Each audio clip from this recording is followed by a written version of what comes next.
We're going to call the Finance Committee meeting of May 12, 2009 to order. Before I turn it over to Mr. Pearson, I see a lot of city staff here, including our interim fire chief, Andy DeMizio, and just want to thank all of you from the bottom of our hearts about going above and beyond some extraordinary efforts here in the last week, and just want to acknowledge that, and I'm sure there'll be more to come, but to thank you very much. You've been up 24 hours straight and then some in the last last week, so thank you very much. And with that, I'm going to turn it over to Mr. Pearson. I think we have one item on today's agenda. Thank you, Councilmember Schneider. Members of the committee, Bob Pearson, Finance Director, and that's correct. We have one budget item on the agenda today, and that is a review of the general fund department fees and service charges by department. And for the most part, that will look at any proposed changes to fees and also any impact on departmental fee revenue, either from changes to fees and service charges or even potentially due to the economic situation. And so we have the departments going through a particular order, and we're going to start with community development, and that will be followed by library, and then we'll go from there. So I'll turn it over to start with community development. Okay, Michelle Ms. DeCant. Thank you, Bob. Good afternoon. I'm Michelle DeCant with Community Development, and we're going to briefly discuss our revenues for this fiscal year, how those revenues have led us to develop our 2010 estimates, and then briefly talk about our fee increases. The chart that I have up there shows our mid-year revenue estimates of where we thought we would end, as well as our third quarter. And as you can see at mid-year, and I believe Rudy Livingston had reported on this, that we were estimating to be about $1 million off of our estimate as of the mid-year point. We did start, most of the departments saw a big decline starting to happen earlier than just December, where we saw a big decline, and now notice that we're leveling off. So you can see at the third quarter, we're still looking at being about $1 million off of our original estimate for this fiscal year. So when we went to look at 2010, we don't see that we're going to have a huge increase of volume. It's hard to predict where our volume is going to go for next fiscal year. And so our revenues for 2010, we're estimating to be about $1 million off of our original fiscal year 09 estimate, thinking that we're leveling out to some degree. As far as our fee increases, we are proposing an 8% fee increase on building and safety fees and a 10% increase across the board with planning and land development team fees. As you heard in our budget presentation a couple weeks ago, we're not looking at increasing revenues because of these fee increases, mostly because our volume is very hard to predict as where we're going to go for 2010. We do expect to perhaps see a little bit of a blip for some of the T-Fire permits that will be pulled. But again, in this economic time, it's too hard for us to predict where our volume is going to be. We have looked at perhaps doing a higher fee increase, because every year you hear us talk about the huge general fund subsidy and closing the gap. And again, as we discussed at our budget presentation, we just didn't feel this was the appropriate economic environment to do a huge fee increase, but we are looking at a 10% increase at this time for planning. And we also notice that we want to continue to try to close that gap. It's just this might not be the appropriate time to do that.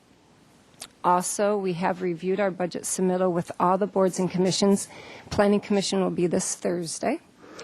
And as a final note, for finance, we did have a couple typos on your fee resolution, and so page 9 and 46 have been changed. And that's community development's fees. Any questions? No? Okay. Thank you. Library is next? Yes, library is next, to be followed by, it sounded like public comment, right? To be followed by Public Works. Yeah. Yes.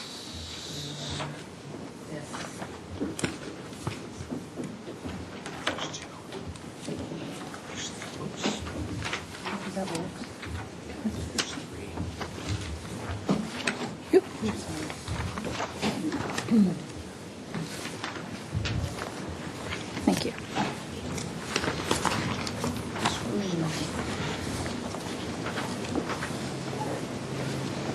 Okay, Ms. Macias, whenever you're ready. Good afternoon, members of the Council and Finance Committee. Is it readable? Yeah. Okay. I did want to start out by talking a little bit about the library general fund revenues. Again, this is general fund speaks specifically to the Central and East Side libraries. Does not include any of the other libraries that we operate under contract. Looking at the first line under administration, and this is by program. The revenues here are by program.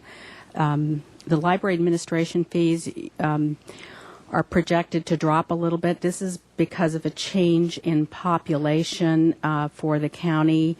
The zone that the Santa Barbara Library System operates is expecting or has been assigned a change in population, so that is reflected there. Library fines in the next section, the second line there, which we had budgeted for $145,000 this year. We're projecting to end at $105,000. We do expect a little bit of a bump because we are introducing a new automation system that will assign some fees automatically rather than depending on the staff to collect afterwards. And if someone requests a book and doesn't pick it up, then they don't pay. Looking at the library grant, PLF, that's money that we get from the state. We did get a 10% adjustment for this coming year.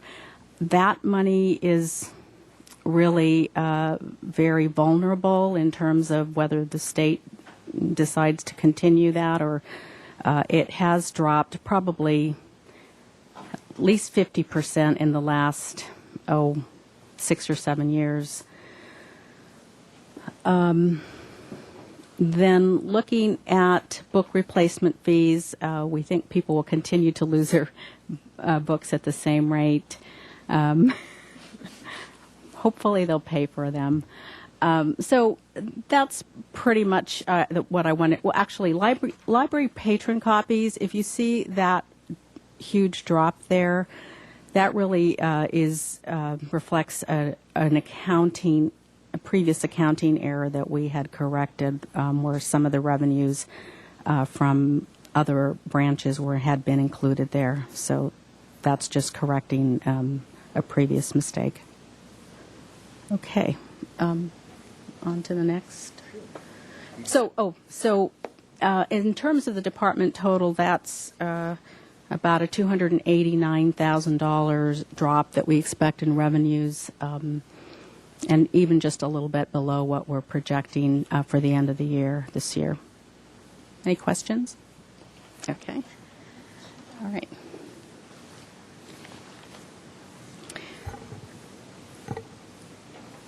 Okay, this next section includes our proposed changes in our fines and fees. This is always my least favorite part because I like to think of us as the free public library, but we do have costs for not so much to penalize people, but to try to make sure they bring their materials back on time, so that the resources can be shared more fully. The first section up there is changes in for unreturned or lost materials, and even though it looks as if every category is going up, if you look at the very bottom at the processing fee, we are eliminating the processing fee and lumping it into the cost for the material. And I do want to say that these changes are also planned to reflect an attempt by the Black Gold system to align their fees and charges to the public. We've had a number of quite a lot of complaints about the fact that Lompoc has different fees than Santa Barbara, and so does Paso Robles. So the Black Gold system attempted to looked at all our fines and fees and tried to align them as much as possible, and we're each going to our governing bodies and making these adjustments. Letter G there, interlibrary loan materials. We currently charge $3. It really costs us $15 or more to provide this service. We are proposing to increase the fee to $15. We expect that that will reduce the number of requests considerably, but the boost in the fee will actually result in increased revenue. For obituaries, we have never charged for obituaries. We do about 25, we receive about 25 requests a month, and staff spends quite a amount of time on it. These are for people that are outside our service areas, so we're proposing the $15 fee. We currently make headphones available to the public, but they get damaged or lost. They're the large size headphones. So we're proposing to switch to the small earbuds and just charge. Not many people that use the computers are always expecting to have the sound ability. We are proposing some changes for our meeting room use, very minor for the Faulkner Gallery, just an increase of $5. The Townley room, the asterisk there is explained down below by the fact that we have closed the Townley room, so that's going to zero. And then the Faulkner Gallery, East and West galleries, we're increasing the monthly use exhibit fee by $20. But because we're closing the Townley room, we see some revenue drop there. So the subtotal there is $5,480. And then we can move on to page 2. Here, I got it. I'm sorry. That's okay.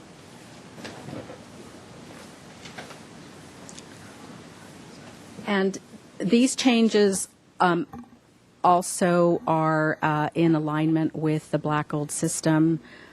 Really, the biggest change for us is the increase for the extended use fee for juvenile books from 10% a day to 25% a day. We don't have any statistics that show how many children's books are overdue, but we're expecting maybe about a $500 increase in revenue. And that concludes. Oh, I do want to say that there was an oversight in the budget pages, so you might not see these there. They weren't included, even though we had included the revenue projections, and so that's being corrected on the budget online. Great. Thank you. Any questions? No? Okay. Thank you, Ms. Macias. Moving on to Public Works. No, we're going to No? go to fire instead. Fire instead. Yes. Okay.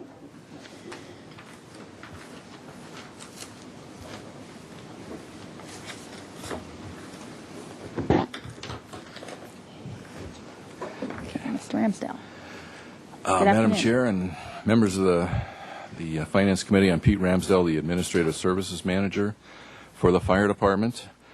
I apologize we don't have any handouts or visual aids for you today, but we'd like to go through our fees and revenues. Have you had anything else to do? That way, yeah, we've had a couple things going on. So, we don't propose to change our inspection fees or plan check fees this year. They're a very small part of our revenue stream, and for that reason, we thought in this particular economic climate, we just leave it alone for this year and see about next year. There's a total of less than $100,000 of our revenue comes from the plan check and the inspection fees. We don't propose to change our revenue estimates from those fees either, though, except for the land development team fees, where we were projecting about $50,000 a year in revenues, and this year we're going to project $27,000 in revenue. In terms of other revenue streams, our most important revenue change that we're proposing to note is that we are proposing to increase our net mutual aid revenue from $200,000 a year to $500,000 a year. And that starts out then as a gross mutual aid revenue change from $883,000 a year to just over $2 million a year. Ms. Falcone. Mr. Ramsdale, mutual aid reimbursements have become a fairly big deal over the last 3 or 4 years. The numbers that you are giving us, are they actually the net over the net amount, or is that a total amount? Do you understand my question? Yes. Yes, thank you. Yes. The net amount that we're proposing for fiscal year 10 is just over the gross amount we're proposing for fiscal year 10 is just over $2 million. From that, we expect a net revenue, because there's another word we could use, but Mr. Armstrong doesn't like us to use that word, but a net revenue of $500,000. And then the next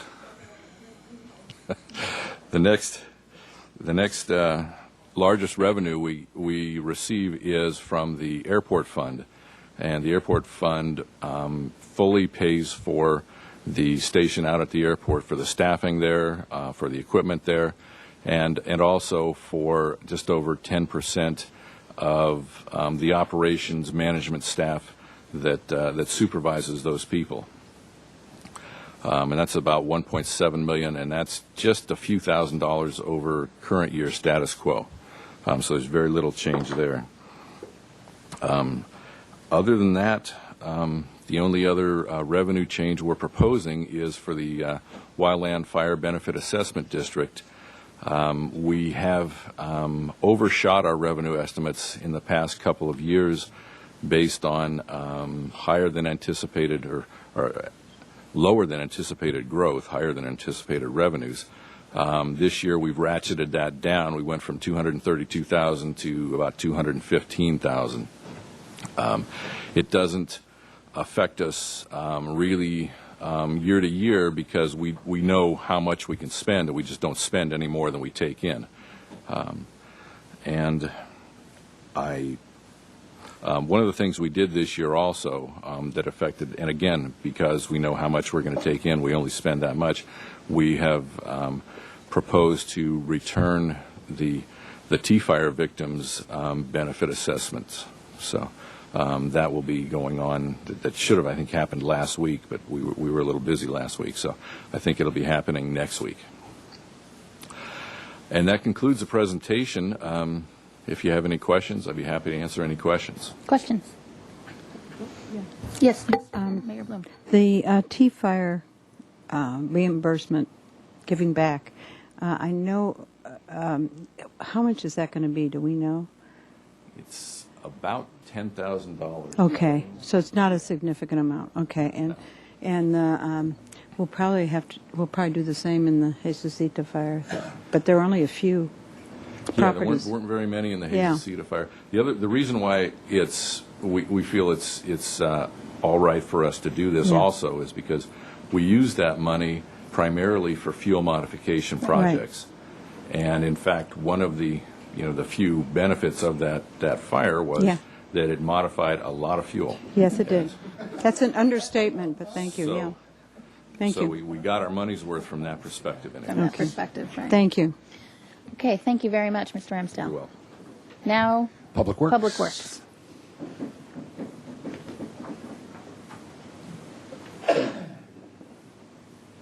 Oh, yours is in color.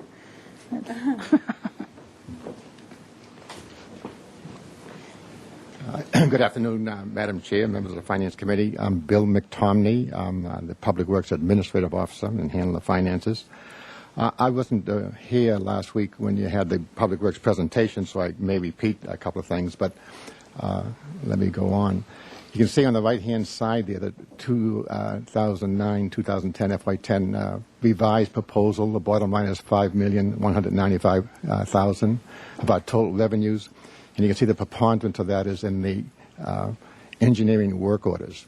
This is the engineering staff who charge against the capital project program, which you'll be hearing about later on today at full council. That's changed from this year by about $300,000, primarily because we've reassigned staff to add to that capability to do and become more productive in that area.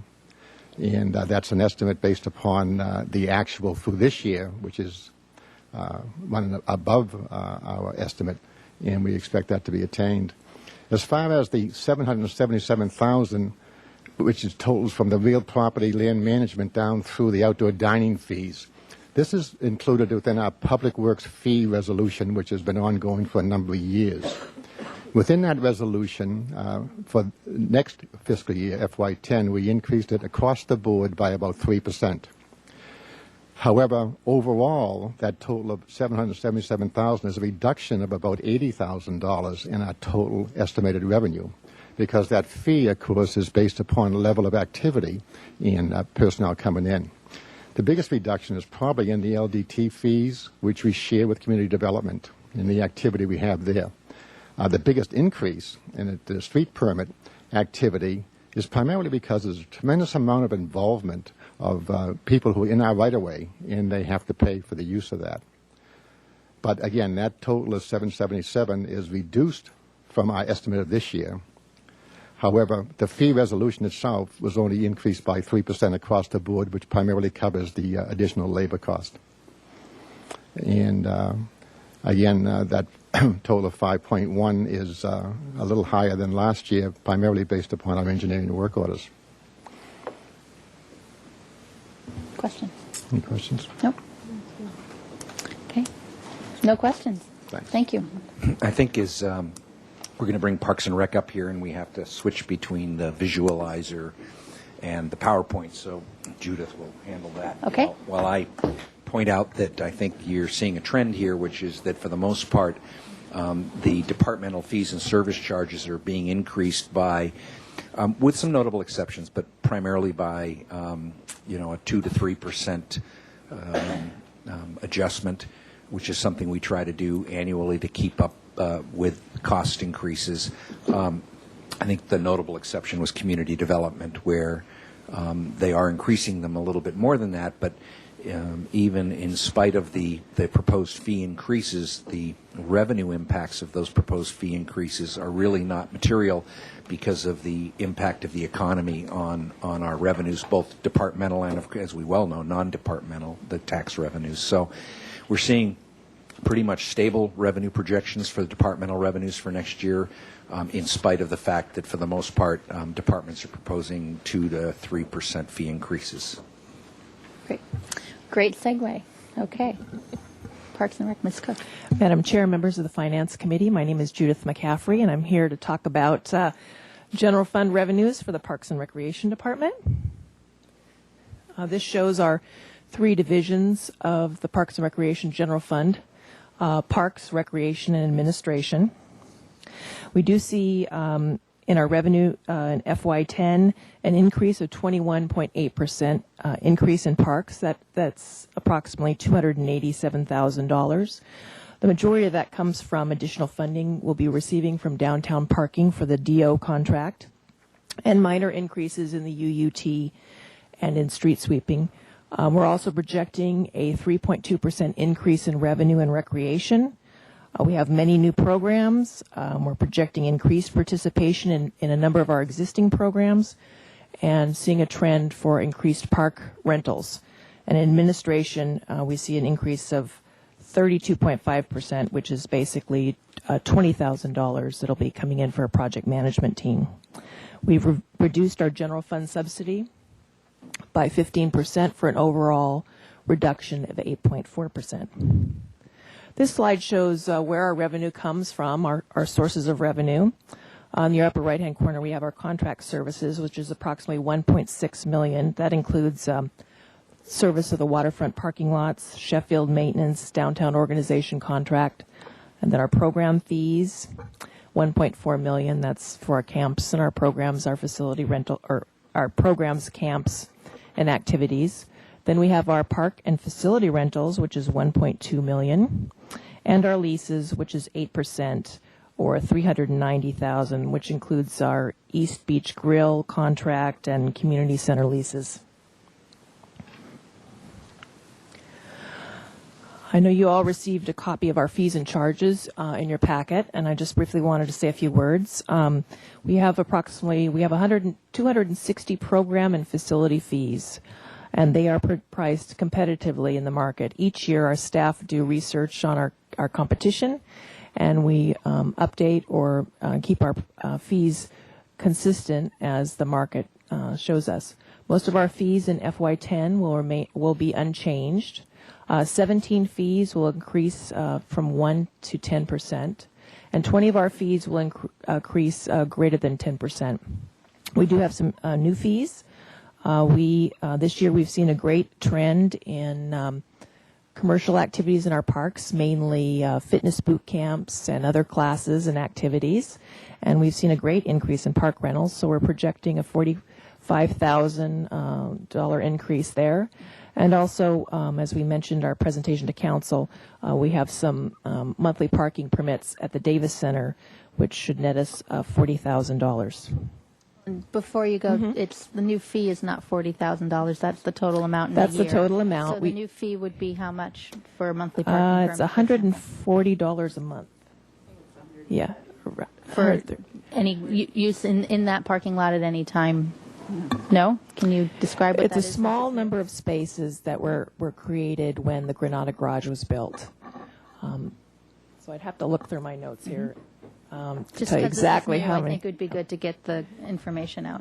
We're talking, good afternoon, council members. We are talking about a very select number of spaces in the Davis Center lot, which are adjacent to, they're just in the entrance off of Anapamu and adjacent to the Lawn Bowls Center. It's the area that was made into 90-minute parking during the Granada Garage construction. And we've had discussions with downtown parking. We will align our fees with their fees. And this will only be effective for those spaces in the parking lot. So the Davis Center lot that serves the Teen Center, the Davis Center, and the Lawn Bowls facility will continue with their annual permit. And that permit won't be able to be used in that area. This is the area that was just repaved Yes, recently? that's Yep. correct. Okay. And I think the downtown parking permit amount, if I'm not mistaken, is like 130 or 140. Okay. So we're making it month. comparable to those? Yes. And that was the rationale? That was behind the it. Great. recommendation as we were working with downtown parking, was to keep the fees consistent. Okay. Thank you. And about how many spaces is that, do you know? I could do the math, but I'm lazy. I want to say 20. Something like that. Okay, just in the Something ballpark. like that. It's Okay. pretty limited. Okay, Okay. Thank you. When setting our prices, we look at the community need, we look at the importance of the program, we look at the demographics of the people that we're trying to serve with our program. We're also looking whether our activity is unique or it's available in the community in other areas. We do, as you're aware, we do have a lot of competition in the community for our dance and fitness programs, our sports programs, our indoor and outdoor facility rentals, and our summer camps. So we work to keep our prices competitive within the market, and we've been working over the past few years to increase our marketing, and we've been able to successfully increase our participation and then thus continue to increase our revenue. And that seems to have been a really successful formula. We're also, as I said, we're pricing them to maximize participation. We do have the capacity in many of our programs to increase the participation, so we're increasing our revenue in that way. I wanted to give you a few samples of some of the changes in fees. Actually, the first one here shows that we're actually reducing our kiteboarding clinic fee by 11%. We found that clinic fee was too high in the market. And here's some examples of our Great Escape Camp that we're increasing by 2%. Small increase of $2, the community garden plots. These are program fees. And then here's an example of some of the facility fees that are increasing. We have made some changes in our special events and large sporting events fees. In the past, we've had one fee. Whether a group was nonprofit or for-profit, we had one fee. In our park rentals and our facility rentals, we actually have a nonprofit and a for-profit fee. So we're proposing new for-profit fees. They are increasing 20% over our fee currently. And these fees increases would affect such for-profit events as, for example, the West Beach Music Festival or the Santa Barbara Triathlon, Night Moves, California Wine Festival. And so there's the per day fee increase. And we've also included there commercial activities in parks, an hourly fee to use the parks for those commercial activities. And there is a note there that our community center leases, we do rent to a lot of our community's nonprofit groups. We won't be proposing an increase in those fees in FY10. We're in the process of gathering comments from our advisory committees. We have 16 advisory committees on our fees and charges currently, and we'll be bringing those comments back to our Parks and Recreation Commission meeting at their meeting later this month. And then when would those comments make it to the council? Is that going to be in memo form after the Park and Rec Commission before our final determinations? Okay. Yes. Thank you. That concludes my presentation. I'd be happy to answer any questions you might have. Okay, thank you. Any questions? No, thank you very much.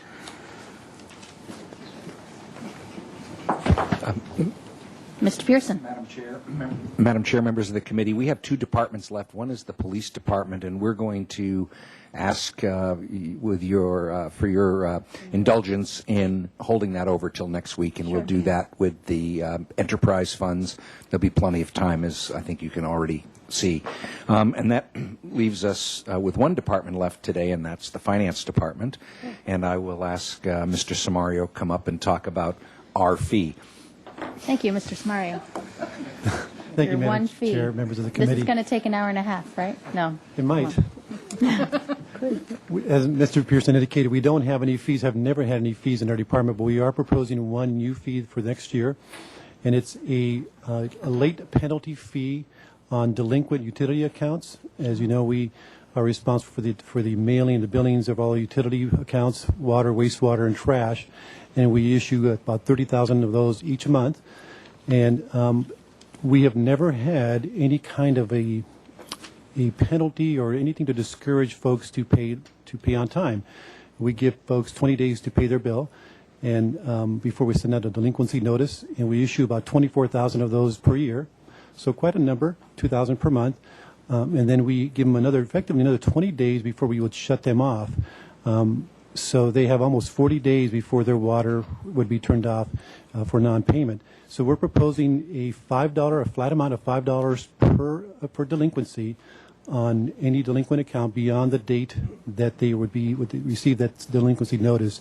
It would be assessed at the time that effectively when the next bill would go out. And I want to just show a little chart if Mr. Pearson can put this up, just so you can understand sort of the timing of things. Now, as you know, people are in different cycles and they get billed basically throughout the month, but this is an example of somebody who might be billed on May 1st. That payment is due May 20th. That's 20 days to pay that before it becomes technically delinquent.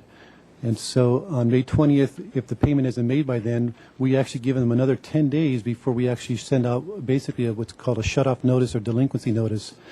And they have until essentially 9 days or 10 days after that date before their water would be shut off. So June 9th, in this example, their water would be shut off. So they have from May 1st to May 20th to pay it on time, but then another 19 days essentially to pay before their water shut off. And what we're proposing is that on May 30th of in this example, 10 days after the due date, when we issue our shut-off notice, we would assess them the $5, and it would show up therefore on their next bill, which would be going out on June 1st. We estimate, based on 24,000 processed per year, we probably collect somewhere in the neighborhood of $100,000 to $150,000. We've conservatively estimated $100,000 for next year. It's really designed to be a deterrent, so we expect that over time that the revenue would go down. But for now, for next year, we're proposing $100,000 in revenues. And I did want to point out that we did a survey within our finance officers listserv and determined, or at least wanted to find out, what other cities are doing, other agencies are doing, because we were looking at whether we do a flat fee or a percentage fee, and it's interesting because it's really all over the board. The first category are those agencies that are just charging a flat fee, and as you can see, it ranges from $2 per month, just a flat amount, all the way to $30 per month, so a pretty substantial range. We landed on, as indicated, $5 per month. Down below, some agencies are charging a flat amount plus a percentage, so $3 plus 1% of the unpaid amount, or $3 plus 0.5%. Down below that, you see that some folks are charging basically a percentage, but with a minimum. For example, Glendale, they'll charge 1.5% late fee, but there's a $15 minimum for that. Down below, you can see those that are just 5% with $5 minimums, 10% with $5 minimums, so just kind of a hybrid. You want to go to the next one? Do you have any? This next section shows those that are just charging a flat percentage, and again, it's pretty wide range. For some reason, people are landing on 10%, a big group in the 10% category. We thought it was, it goes either way. We thought that using a percentage might be disproportionately penalizing somebody who has a large business or large account, who might be owing $3,000 or $4,000, to charge 10% or 5%. Maybe a bit onerous in light of the fact that the cost to process those delinquencies is fixed. They're for depending on it costs the same to process one, whether it's a $30 account, or a $3,000 account. So we didn't think a percentage was the way to go. We did consider a hybrid approach, but in the end, we landed on a $5 fixed amount. Ms. Falcone. Did you show us what Goleta Water and Montecito and the neighboring, I mean, these are all over the state, but I'm not sure I caught those. Do we have that, Rudy? They did not respond. Montecito is on here. Yeah, it's on the other sheet. They're on. Goleta doesn't have one, or they just didn't respond to you? Hold on. That's all right, Rudy. Members of the Finance Committee, Goleta Water didn't actually respond to our survey, but we did receive a response from Montecito Water. And Montecito Water is, I believe it was 6% plus, where did they go? Plus a $10 door tag when they go out. Just to get an idea of what's happening closer to us. And just to remind folks, if they want to do an automatic deduction, they can. So there's a good way to have your trash and water bill paid automatically, and you don't have to think about it. That's absolutely correct. And if they want to do that, do they just contact your office? Yes. Okay. I did it so long ago, I don't remember. But As Mr. Pearson indicated, they can actually find the form online for automatic deduction. So, and you have a $10 window period before the $5 fee comes in. So I think that's pretty reasonable. Right. Okay. Anything else from finance? No? No, that concludes our fee. Any other questions for the committee? It's good. Okay, then we will adjourn this meeting. Thank you very much.